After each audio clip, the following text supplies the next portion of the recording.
petits padawans de la cuisine, on se retrouve aujourd'hui pour une nouvelle recette en vidéo et on va réaliser des bagels mais sans pochage. Vous allez voir, c'est hyper facile à réaliser.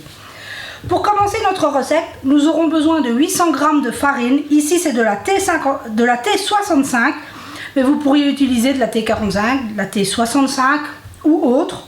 On peut adapter à la farine que l'on souhaite. Moi ici c'est de la T65. À laquelle je viens ajouter 22 g de sel. Je mélange pour que mon sel ne soit pas en contact avec ma levure. 60 g de sucre. 10 g de levure boulangère sèche. Mais si on utilise de la levure fraîche, on en mettrait 30 g.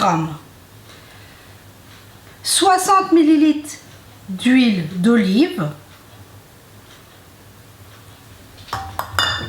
et 400 ml d'eau tiède.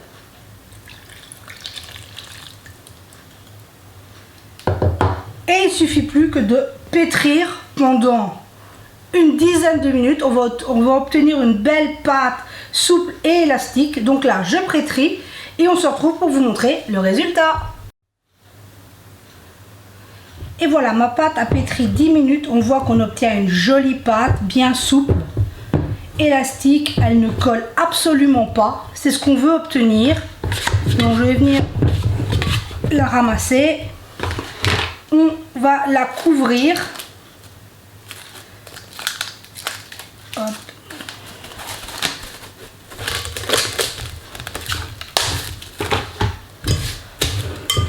On la couvre et on va la laisser pousser entre 1 heure à 1 heure et demie en fonction s'il fait chaud ou pas chez vous, comme d'habitude. On veut que notre pâte double de volume. Donc là c'est parti pour une petite heure et on se retrouve pour la suite. On se retrouve, 1 heure de pouce est passée. On voit que notre pâte a plus que doublé, c'est ce qu'on voulait obtenir. À ce stade, on va récupérer notre pâte.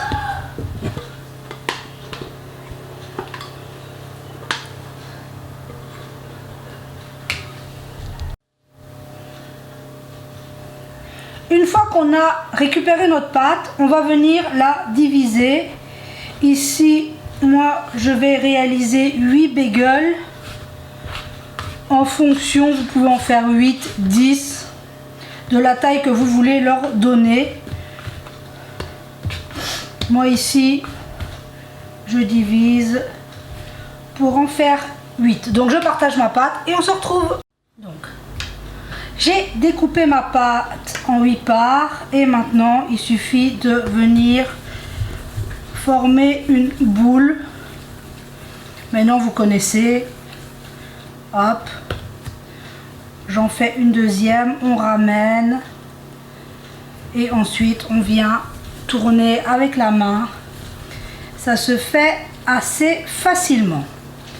Donc voilà, quand on a nos boules, on prépare une plaque avec un papier cuisson et on va venir percer au centre et on vient façonner nos bagels. N'ayez pas peur de faire un beau trou. Vous allez voir que à la fin de la cuisson, ce sera bien refermé. Donc,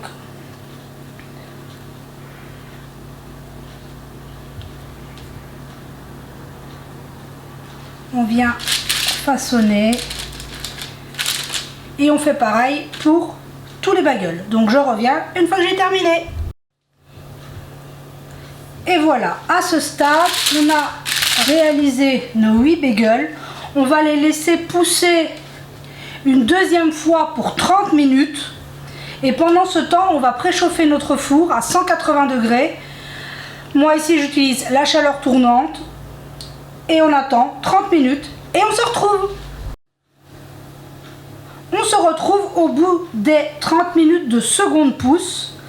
À ce stade, on va venir les badigeonner, que ce soit avec du lait, avec du jaune d'œuf. Moi ici, c'est de l'œuf battu. Vous faites comme vous préférez.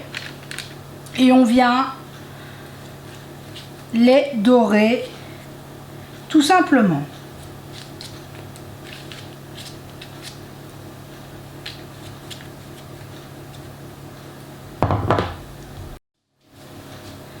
Une fois qu'on a badigeonné, on pourrait les laisser tels quels.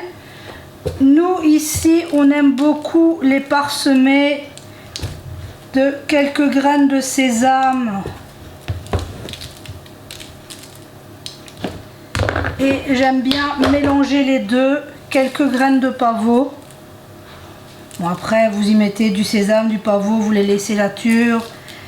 Faites comme vous préférez. Ici, c'est le mélange qui a beaucoup de succès. Donc, je vais faire mes 4 derniers et on se retrouve.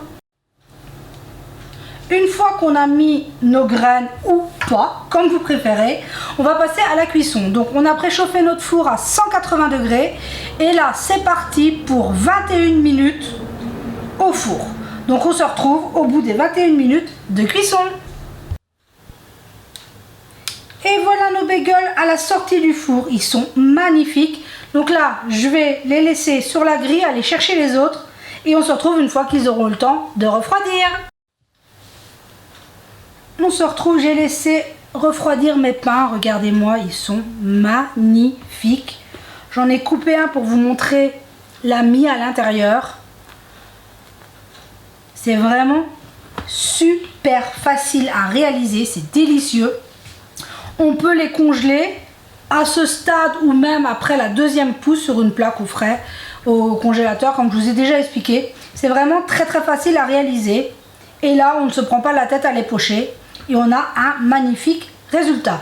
Donc j'espère que cette recette vous aura plu. Prenez soin de vous et de ceux que vous aimez. Et on se dit à très vite pour la prochaine vidéo.